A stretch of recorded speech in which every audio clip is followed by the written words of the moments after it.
Sveiki, brangieji! Kaip gera su jumis vėl sveikintis pirmąjį pavasario mėnesį. Dienos pamažu ilgėja, temperatūra šiek tiek lėtokai, bet kyla į viršų ir pamažu turime vis daugiau saulės. Todėl labai džiugu. Noriu priminti, jog šio mėnesio paskutinę dieną, kovo 31 dieną, vyks nuostabios velykinės pamaldos ir jų metu bus galima pasikrikštyti. Registracija galima nuotoliu. Susirinkimai krikštui būtų privalomi, nes tų susirinkimų metu bus pasakojama apie krikšto svarbą kiekvienam iš mūsų ir bus galima užduoti klausimus. Na, o prieš pradedant klausyti pastoriaus Sauliaus pamokslo, norėčiau jums paskaityti iš laiško Efeziečiams 2 skyriaus nuo 1 iki 4 eilutės. Ir jūs buvote mirę dėl nusikaltimų ir nuodėmių, kuriuose kadaise gyvenote pagal šio pasaulio būdą, paklusdami kunigaikščiui viešpataujančiam ore, dvasiai, kuri dabar veikia neklusnumo vaikuose. Tarp jų kadaise ir mes visi gyvename, sekdami savo kūnų geiduliais, vykdydami kūno ir minčių troškimus, ir iš prigimties buvome rūstybės vaikai kaip ir kiti. Bet Dievas, apstus gailestingumo, iš savo didžios meilės, kuria mus pamilo, mus mirusius nusikaltimais atgaivino kartu su Kristumi. Malonė jūs esate išgelbėti. Kokios nuostabios eilutės. Šį mėnesį mes bažnyčioje skaitome laišką Efeziečiams ir manau, jog šios eilutės yra labai glaudžiai susijusios su krikšto prasme, jog Dievas iš savo meilės ir iš savo malonės atsiuntė Jėzų Kristų į šią žemę, jog būtume išgelbėti. Per krikštą ir priimdami Jėzų į savo širdis, suprantame, jog esame išgelbėti ne savo darbais, ne savo nuopelnais, o per Jėzų Kristų. Na, o dabar pasimelskime, nusiraminkime ir paklausykime pastoriaus Sauliaus pamokslo.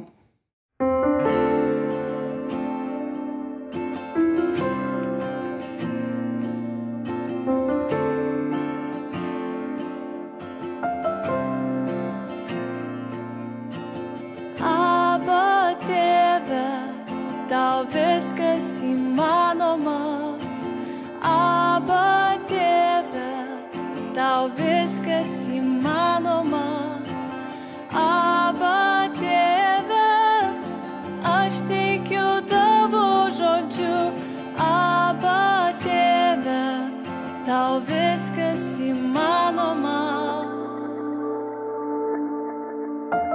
Tačiau ne kaip aš, bet kaip tu nori, tavo valia tebūna, kaip tau patinka, kaip danguje, taip ir žemėje, tau šlovė visa, per amžių amžius, amen.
stebuklai ir ženklai lydės ir apsups mane. Aš drąsiai skelbiu ir meldžiuos tau, viskas įmanoma. Stebuklai ir ženklai lydės ir apsups mane. Aš drąsiai skelbiu ir meldžiuos tau, viskas įmanoma. Stebuklai ir ženklai lydės ir apsups mane. Aš drąsiai skelbiu ir meldžiuos tau, viskas įmanoma. Aš meldžiuosi, Aba Tėve, tau viskas įmanoma. Aba Tėve, tau viskas įmanoma. Aba Tėve, aš tikiu tavo žodžiu. Aba Tėve, tau viskas įmanoma. Aba Tėve, tau viskas įmanoma. Aba Tėve, tau viskas įmanoma.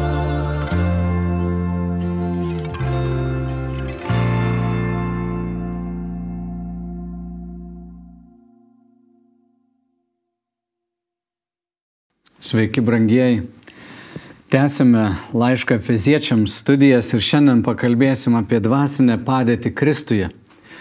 Apaštalas Paulius pradeda antrąjį Efeziečiams laiško skyrių ir mes šiandien perskaitysim pusantro skyriaus, gan didelę ištrauką, bet joje jisai apibrėžia, kokia yra žmonijos būsena. Ir apaštalas Paulius atskleidžia tą Dievo plano slėpinį. Žmonija nėra gabi sukurti utopinę visuomenę, kurioje viskas būtų darnu. Visos utopijos versijos žmonijos istorijoje yra sužlugusios.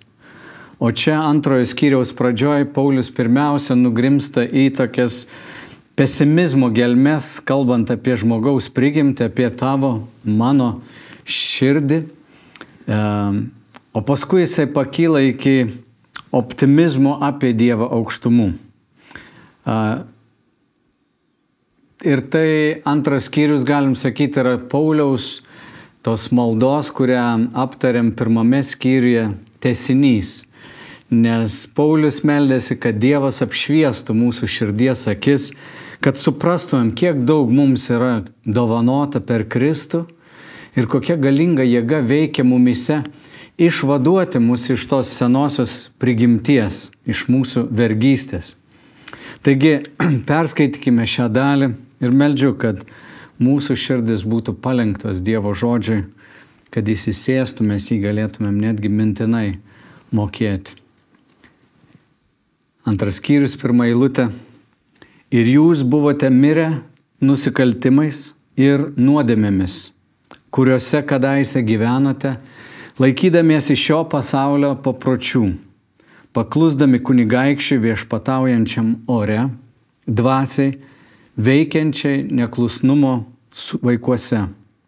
Tarp jų kadaise ir mes visi gyvenome, sekdami savo kūno geismais, vykdydami kūno ir minčių troškimus, ir iš prigimties buvome rūstybės vaikai kaip ir kiti. Bet Dievas, apstus gailestingumo, savo didžią meilę, kurią mus pamilo, mus mirusius nusikaltimais, prikėlė gyventi su Kristumi.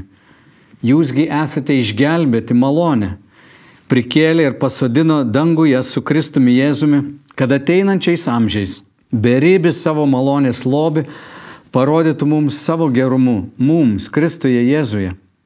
Jūsgi esate išgelbėti malonę per tikėjimą ir ne iš savęs, bet tai yra Dievo dovana. Ir ne darbais, kad kas nors nesigirtų. Mes esame jo kūrinys, sukurti Kristuje Jėzuje geriems darbams, kuriuos Dievas iš anksto paskyrė mums atlikti. Todėl atsiminkite, kad jūs kadaise buvote kūnų pagonis, kuriuos vadino neapipjaustytais, vadinamieji apipjaustytieji, kūno apipjaustymų, atliktų rankomis. Tais laikais jūs buvote be Kristaus, svetimi Izraelio bendruomeniai, tolimi pažado sutartims, be vilties ir be Dievo pasaulyje. Bet dabar Kristuje, Jėzuje, jūs, kadaise buvusieji toli, esate tapę artimi dėliai Kristaus kraujo. Jis yra mūsų sutaikinimas. Iš abiejų padaręs vieną, sugriovęs viduryje stovinčią pertvarą, savo kūnų panaikinęs priešybę. Jis panaikino įsakymų įstatymą su jo potvarkiais, kad iš dviejų jame būtų sukurtas vienas naujas žmogus. Jis įkūrė taiką ir viename kūne kryžiumi abejus sutaikino su Dievu, pats savyje sugriaudamas priešiškumą.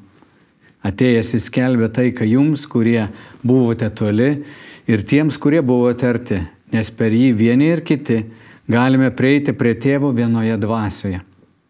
Vadinasi, jūs jau nebesate ateiviai nei svetimi, bet šventųjų bendrapiliečiai ir Dievo namiškiai, užstatyti ant apaštalų ir pranašų pamato, turintis kertinių akmenių patį Kristų Jėzų, ant kurio darniai auga visas pastatas, tampanti šventovę viešpatyje, ant kurio ir jūs esate draugė statomi kaip Dievo buveinė dvasioje. Ir trečias skyrius. Todėl aš, Paulius, esu Kristaus Jėzaus kalinys dėl jūsų pagonių.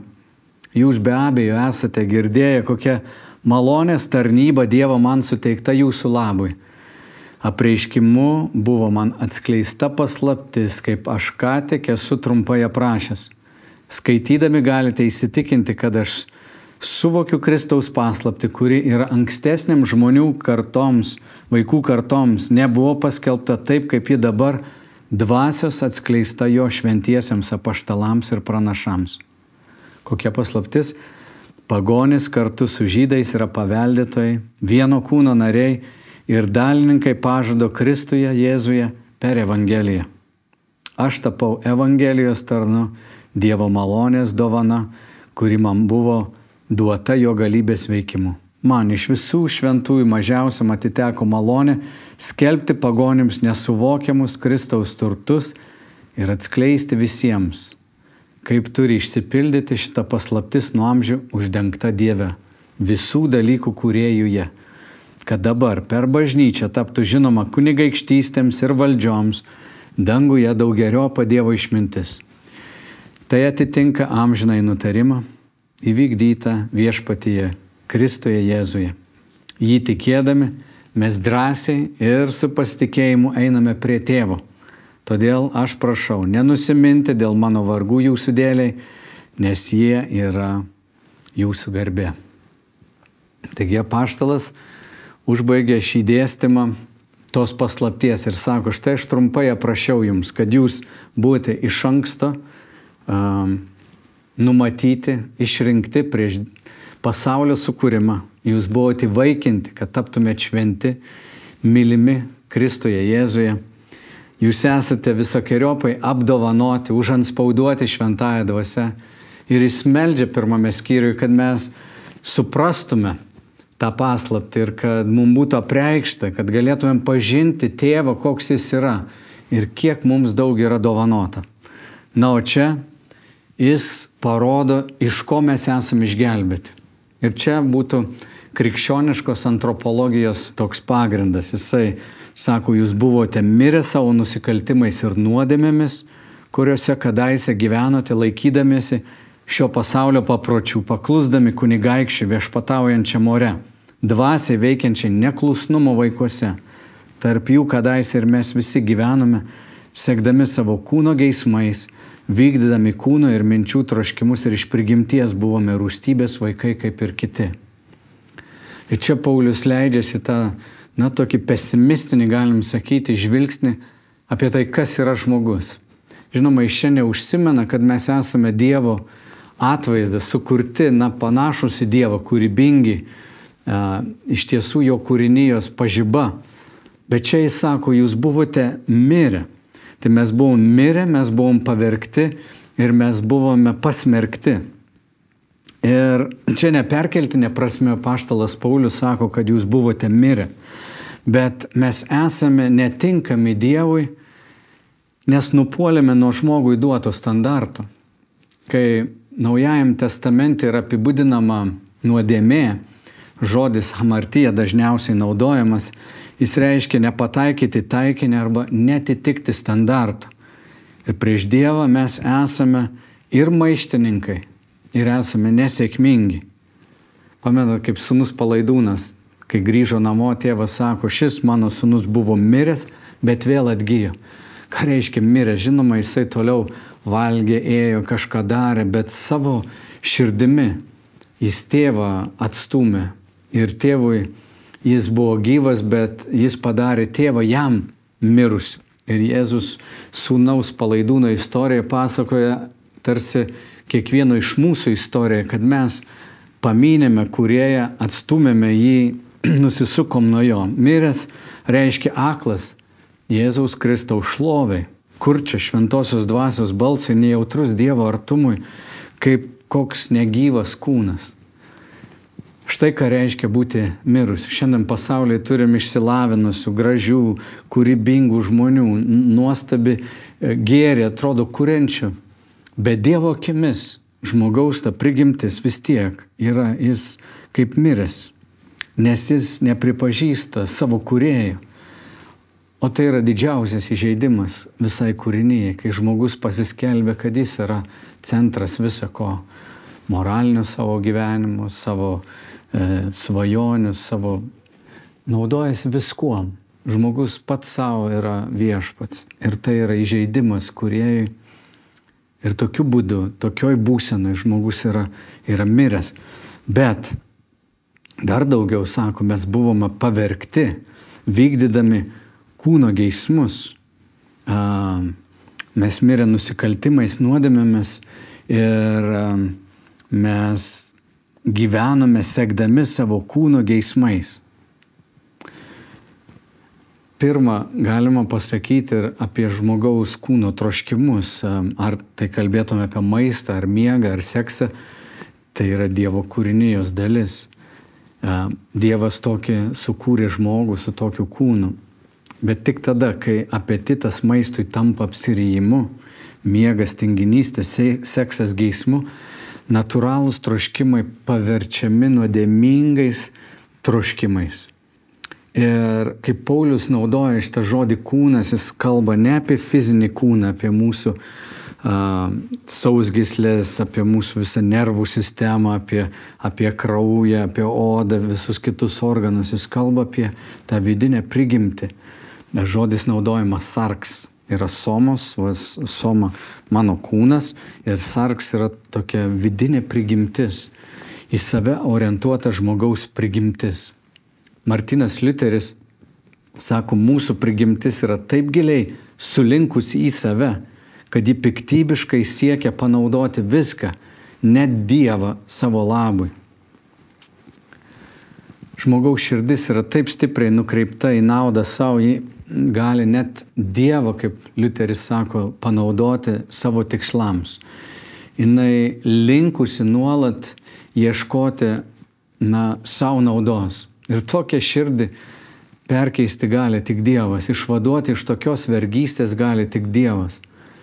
Nes aš suvokiu, kaip ir Bernardas Klervietis sakė, kad žmogaus gyvenime kelionė prasideda nuo meilės savo dėl savęs paties. Kai žmogus myli save, jisai, užlenkęs tarsi nagus į save, nebent būtų dar mokomas moralės, kad reikia dalintis, kad daryti gerą reikia, bet vis tiek natūraliai žmogus linkęs į save žvelgti ir ieškoti savo naudos. Mūsų prigimtis sulinkusi ir mes nepajėgus save ištiesinti. Net kai prasideda žmogaus kelionė su Dievu, kai atėjęs iki kažkokios krizės, žmogus šaukėsi Dievo, padėk man.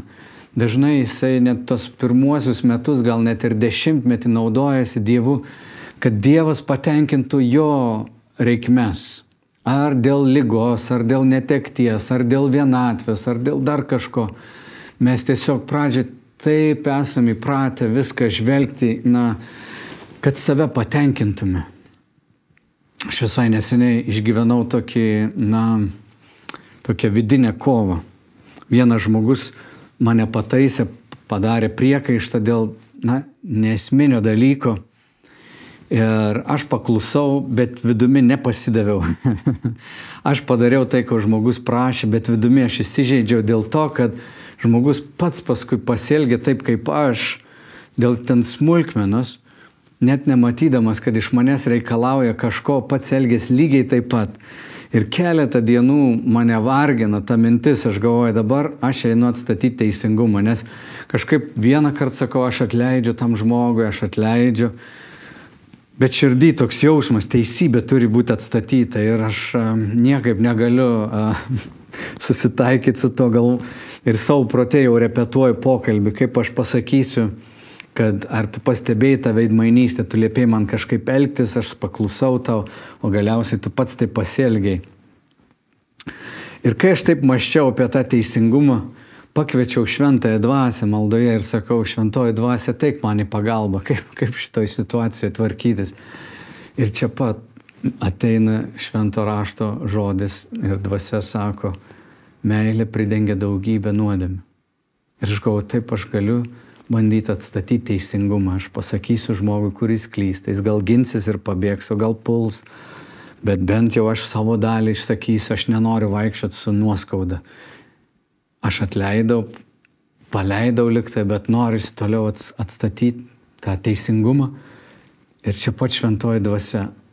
O meilė pridengia daugybę nuodėmių. Reiškia, aš galiu nutilėti. Ir dar svarbiau, šventoji dvasia man sako, aš galiu perkeisti tavo širdį. Ir aš sakau, šventoji dvasia, prašau, perkeis, kad aš neįsižeiščiau taip lengvai. Kad aš galėčiau nusižeminti, palenkti galvą ir ne tik paklusti išoriškai, bet ir pasiduoti savo vidumi. Ir net jeigu tai bus pažeminimas, jeigu tai yra čia nuomonių skirtumas ir čia nekalbam apie kažkokį moralinį juodą baltą dalyką, bet daugiau apie tokias preferencijas, ką žmogus vienas renkasi labiau nei kitą. Kaip daug svarbiau būtų širdimi nuolat būti nuolankiu ir priimti ir tikėti žmonių geranoriškumu. Kai Martynas Liuteris sako, kad mes taip giliai sulinkę į save ir net piktybiškai panaudojam siekti visko savo naudai, net Dievą panaudoti, aš savo širdyje randu būtent tokias nuostatas. Ir čia tik šventoji dvasia gali išvaduoti iš tos vergystės, bet aš turiu pripažinti savo, kad ką apaštalas rašo yra tiesa, žmogus yra miręs, Dievą atstumiantis, lygiai taip pat žmogus labai lengvai linkęs į save ir pavergtas to noro patenkinti save. Ir kiek besistengtumėm net išoriškai paklusti, dažnai vidumi liekam sukilę ir maištaujantis.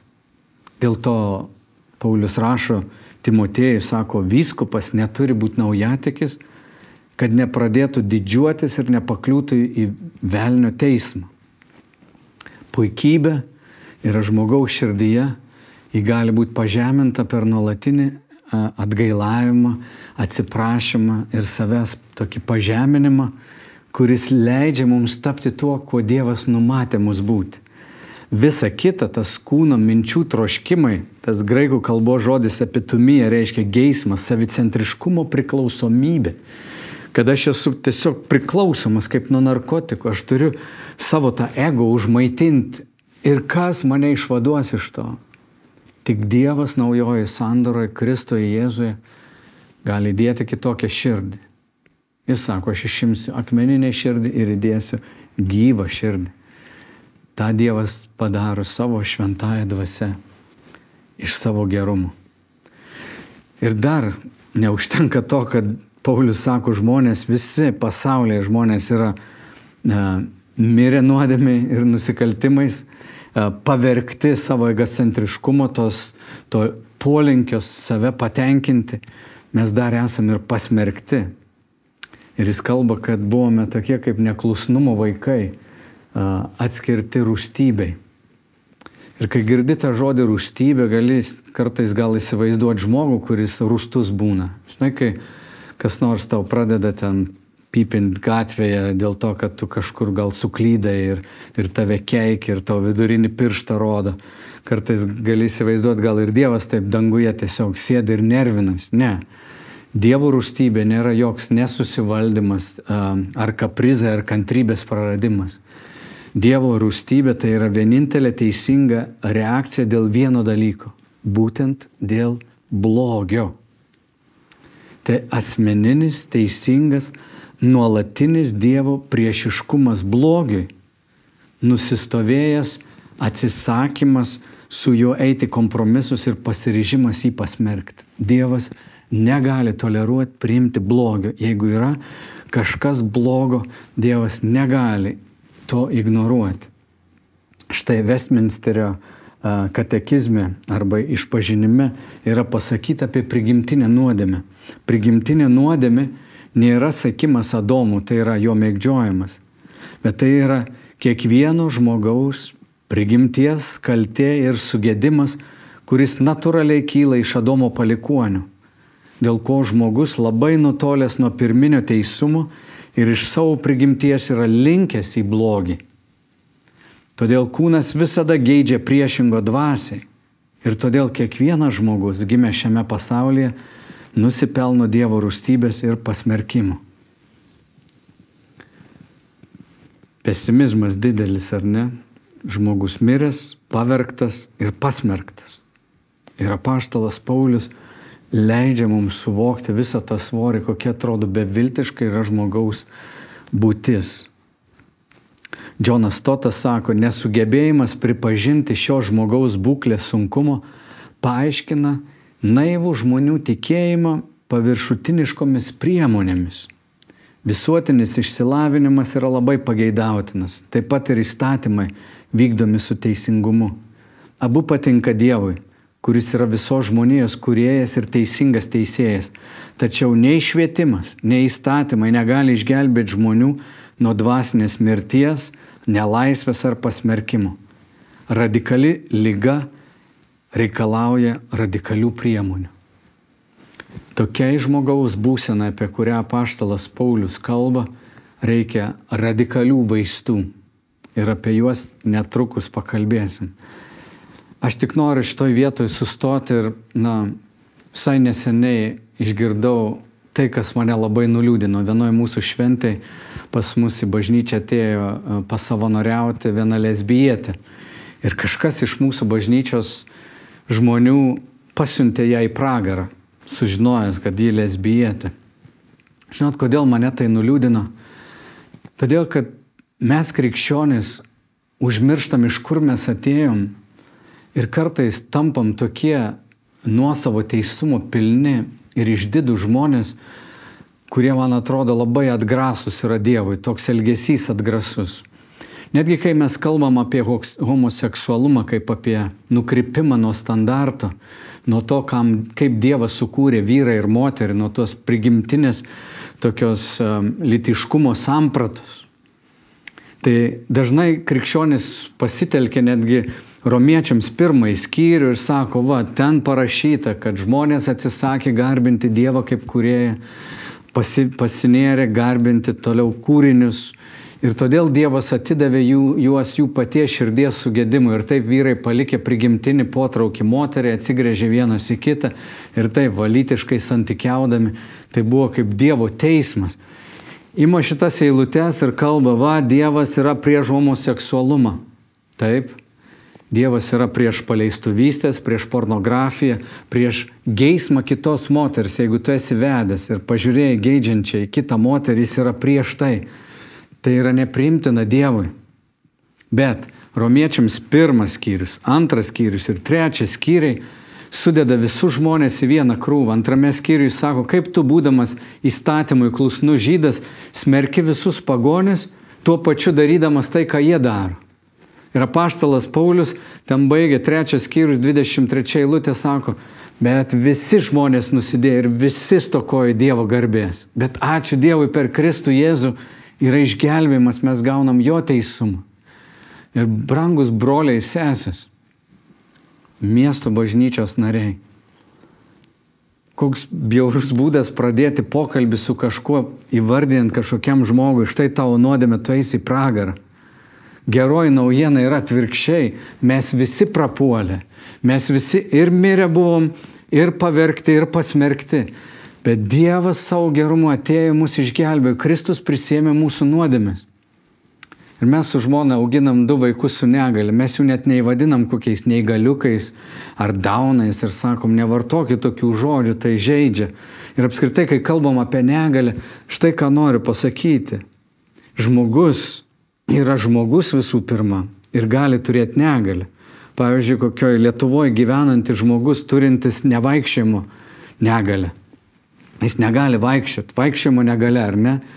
Jis gali būti visame kitame pilnai įgalus ir lenkiantis tūkstančių žmonių. Jis tiesiog įsėdęs į ratukus, jis gali visur nuvažiuoti, sėdęs į automobilį, pats gali vairuoti. Jo negalė yra minimali su tuo, kas jis yra kaip žmogus. Todėl paimti ir užklijuoti vieną etiketę žmogui ir pasakyti, tu esi neįgalus, ne, tu esi žmogus turintis kažkokią negalę.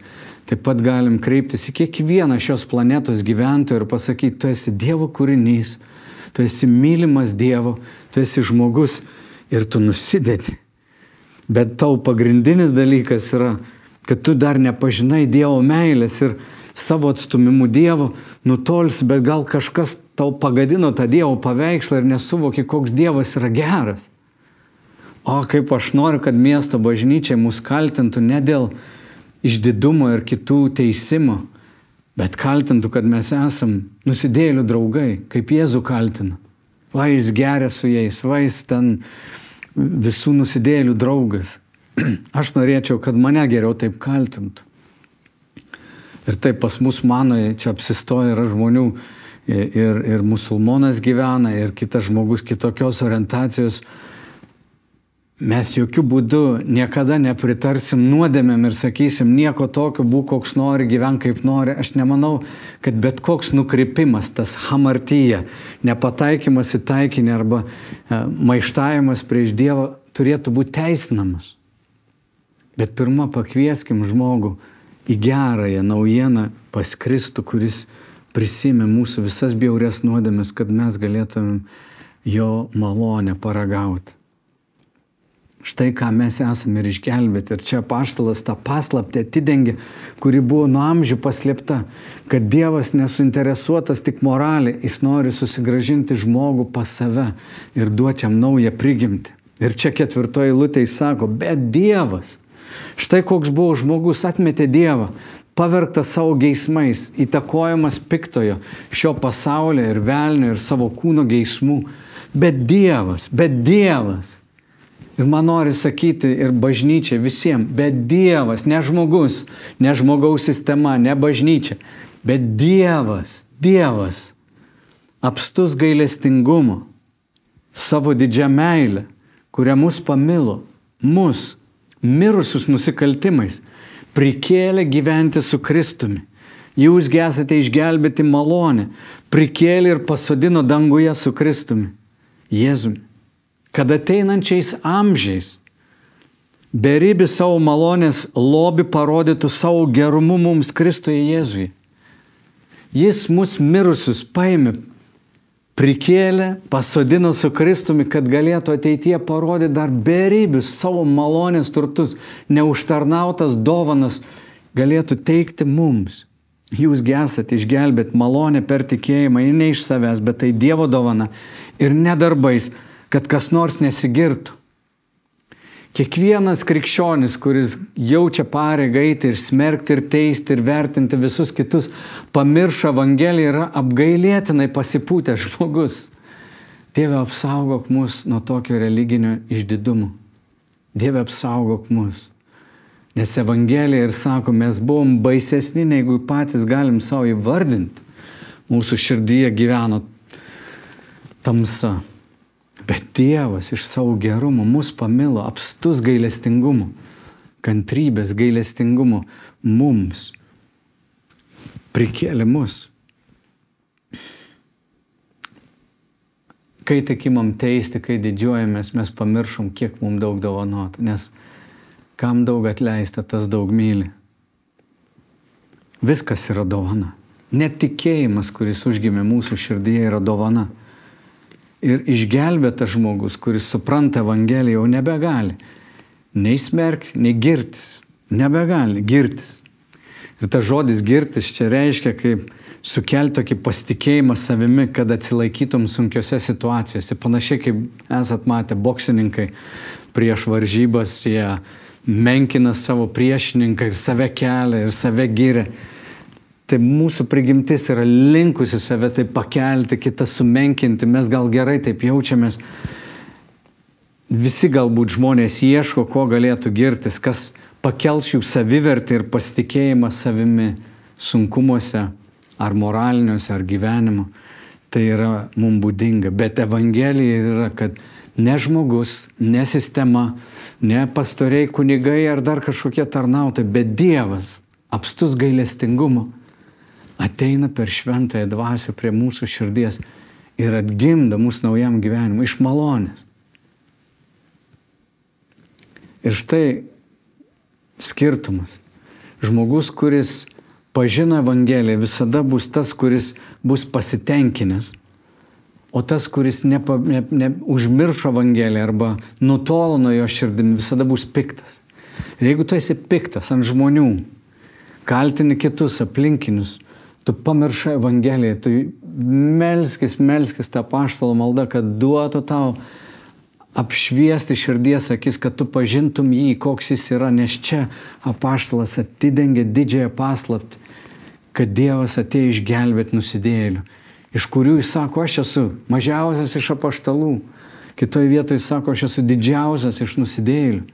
Jis visuomet, net gyvenimo pabaigoje laiko save didžiausiu iš nusidėjėlių, niekada nepasipūtęs, nepasididžiavęs, apaštalas save žemina. Žmogus, kuris pyksta, jis jaučiasi užsitarnavęs kažką, kad kiti jam skolingi. Pyktis rodo, kad tu esi aukščiau kitų ir kažkas tave nuvylė. O supratęs Evangeliją žmogus jis yra pasitenkinęs, nes jis supranta, kad jis nieko nenusipelnė, tik teismą, pasmerkimą, o gavo dovanų, atleidimą, malonę, gerumą, perkeistą širdį. Dievas duoda jėgų nebegyventi pagal senąją prigimtį, bet gyventi šventosios dvasios vedimu, kai mes nuolankiai prašom jo pagalbos. Kas supranta Evangeliją, nebeturi paniekos, bet pas jį atsiranda priėmimas. Jeigu tavo širdie gyvena panieka, tu jau užmiršai, kad nieko tu nesi nusipelnęs. Tu, jeigu viską pats užsidirbi, tai tu niekinsi mažesnius. Nusidėjėlis, kuriam atleido, priima visus nevertus. Ir čia skirtumas. Pyktis ir panieka yra pas tuos, kurie nesupranta Evangelijos ir yra išdidus religingai kažkokie fanatikai. O pasitenkinimas, priėmimas yra pas tuos, kurie nusižeminę savo širdimis ir supranta, kad Dievas išvaduoja mus iš to egocentriško gyvenimo. Ir toliau jisai sako, mes esame prikelti su Kristumi. Mes buvome prikelti ir pasodinti Kristuje. Tokia mūsų padėtis. Ką tai reiškia, brangieji? Kad ten, kur turėjom būti, mes nuėjo Kristus. Jeigu mes turėjom būti pasmerkti, jeigu mes buvom tiek pažeminti ir mes esantis iš Adomo atėję, kartu su Adomu galima sakyti nusidėję, paveldėjom tą prigimtį, mes buvom verti tik pragaro, pažeminimu, atstūmė kūrėją, numesti ir tikrai baisus pesimistinis paveikslas apie žmogaus būseną. Joks humanizmas nenori priimti tokios blogos pozicijos. Tai žmogus žemai kritęs, bet Kristus nuėjo žemiau, į pragarus nuėjo ir ten skelbė Evangeliją. Jis nuėjo žemiau, kur, kad tau ir man niekad nebereiktų ten nueiti. Ir jis mus pakėlė ten, kur pats buvo, iš kur jis atėjo. Ir čia į tai įvykę mainai, mes esam pasodinti Kristui. Ką tai reiškia šiandien? Teisiškai mes esame jau Dievo išteisinti dovanotas mums teisumas, kuris turėtų daryti mus tokius dėkingus, kad nebe pagal mūsų darbus, nebe dėl mūsų nuodėmių, bet dėl jo gerumo mes esam pakelti į viršų. Yra įvykę didieji mainai. Ir apaštalas Paulius apie tai rašo, atrodo, su tokiu entuziazmu, tokiu greičiu, rašydamas tuos žodžius. Kristaus auka sunaikina bet kokį norą teisti kitus žmonės. Dievas tampa mūsų širdies altorius ir mūsų viešpats. Mes buvom egocentriški, vykdantis savo kūno troškimus, geismus, save siekiantis pateisinti. Dievas mus perkeitė, dovanoja mums naują gyvenimą. Ir jis tai padarė visai žmonijai. Apaštalas Paulius sako, jis sunaikino tą priešiškumą tarp žydų ir pagonių. Pagonis visos kitos tautos. Visi mes įeinam ir tampam nauja žmonija. Žinoma, žmogus, Nyčė norėjo sukurti tą Übermensch, tokį antžmogį, naujos kartos žmogų. Tai yra žmogiškos versijos pabandyti padaryti kažkokį tobulą žmogų, nes Nyčė, kiti filosofai vardė tą sužeistumą, žmogaus sulinkimą ir visi ieško, kaip padaryti tai be Dievo. Nes kartais bažnyčia taip prastai reprezentuoja Dievą. Dieve, pasigailėk ir atleisk mums dėl visokio tavęs blogo pristatymo žmonėms. Bet Dievas apstus gailestingumo, jis padarė tai jau. Jis suvienė žmonės iš visų tautų. Rasės unikalumas išlieka, bet nebėra priešiškumo tarp rasių, nebėra priešiškumo tarp vyro moters. Yra Kristuje lyčių lygybė. Skirtingos paskirtis, skirtingos dovanos ir prigimtis, bet yra lygybė. Kristus suvienija mus į vieną naują žmoniją. Ir apaštalas Paulius rašo, baigdamas šitą visą paslapties aprašymą, sako, bet štai, pažiūrėkit, jis padarė naują žmoniją, viską suvienijo Kristuje ir davė bažnyčiai šitą žinutę, kad per bažnyčią pasidarytų tai matoma pasaulyje. Vadinasi, kiekvienas atėjęs pas mus į mūsų bendruomenę turėtų jausti tai, kad kiekvienas yra priimtas, gerbiamas, kad mes nebelaikom priešiškumu. Mes norim tik, kad kiekvienas žmogus pažintų Dievą.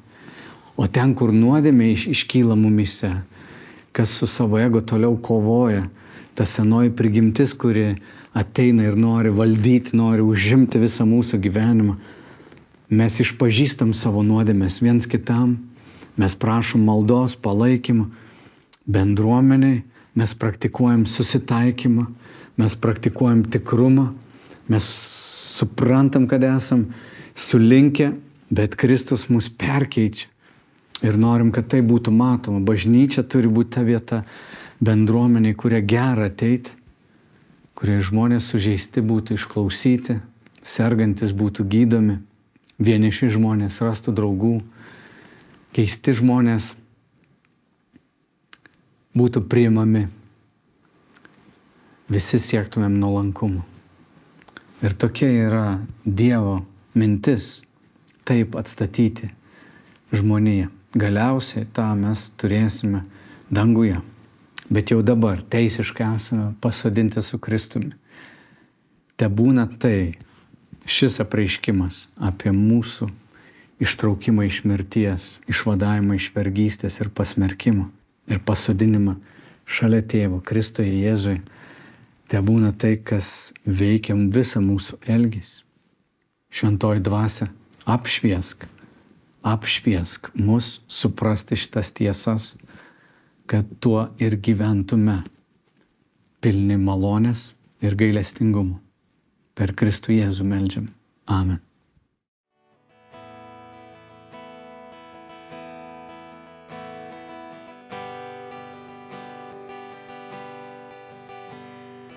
Tau nešu visą, ką aš turiu, klaupiuosiu maldą. Išlaisvink mane,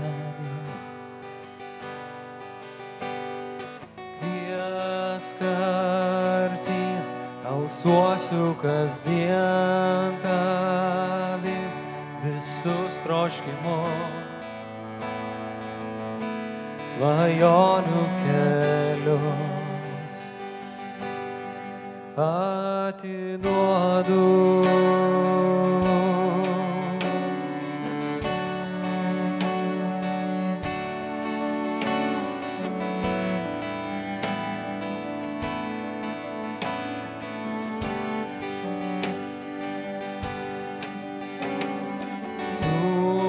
Vilties sielą išvesk iš nakties, malonės prašau. Meldžiuosi tik tau, leisk pažinti, leisk pažinti, noriu gyventi tavim visus troškimus, svajonių kelius atiduodu, atiduodu. Leisk man tave pažinti, noriu gyventi taip, atiduodu.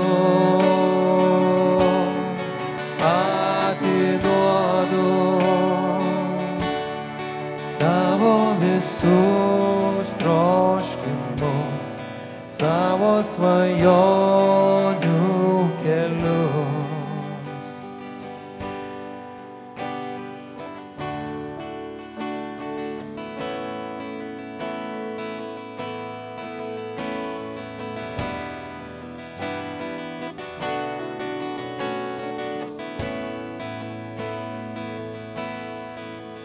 Kaip stipri audra pakeli mane, tavo keliu, Jėzau, tikiu.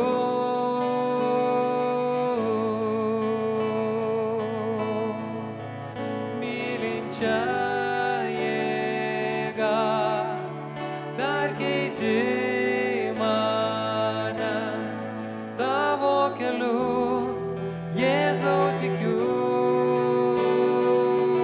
tikiu. Kaip stipri audra pakeli mane, tavo keliu, Jėzau, tikiu.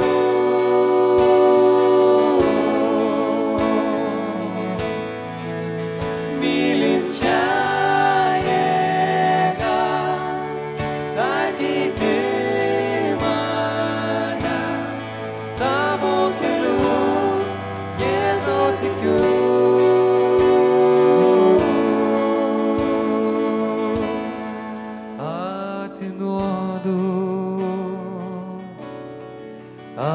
atiduodu,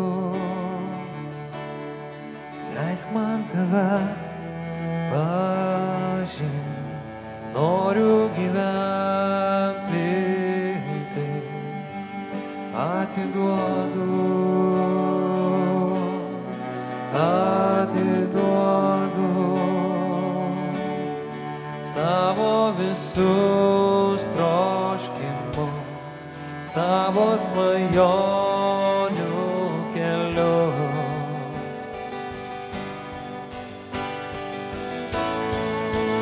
Kaip stipri audra pakeli mane, tavo keliu, Jėzau, tikiu.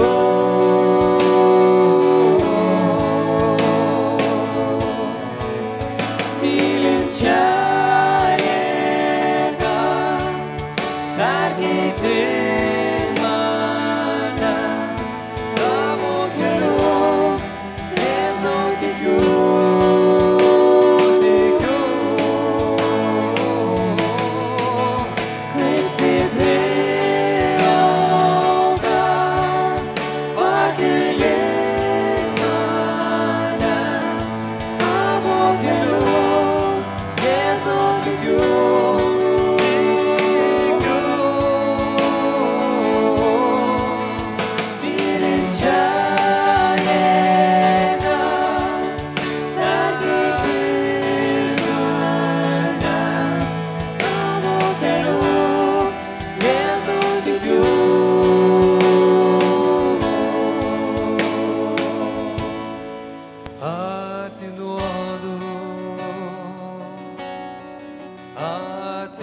Leisk man tave pažinti, noriu gyventi viltį, atiduodu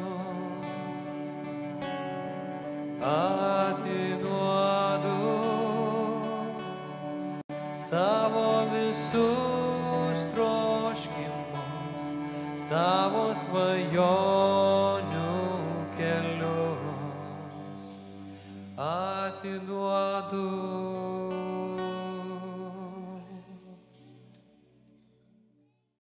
Brangus broliai ir sesės, artėja Velykos, didžiausia krikščionių šventė.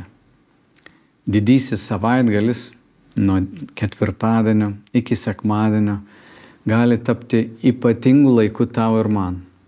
Aš kviečiu tave maldai, kviečiu mus susijungti į vieną maldos grandinę ir 60 valandų nuo didžiojo ketvirtadienio 6 valandos vakaro iki sekmadienio pamaldų 11 valandos nepaliaujamai melstis. Tai nereiškia, kad 60 valandų tu turi melstis, bet gal galėtum paskirti pusę valandos arba 1 valandą savo laiko ir melstis. Už ką? Už žmonės, kurie nepažino dar Dievo meilės. Galbūt tai yra tavo artimi žmonės, galbūt vyras, gal žmona, gal vaikai, gal tėvai, gal kaimynai, kažkas iš tau brangių žmonių. Kad tu melstumės jau per šias Velykas, šventoji dvasia paliestų tą žmogų ir melstumės už visus mūsų pažįstamus miesto bažnyčioje, kad galėtume prašyti kartu Dievo. Tėve, išklausyk, suteik atgailą mūsų brangiems žmonėms, mūsų brangiems giminaičiams, draugams.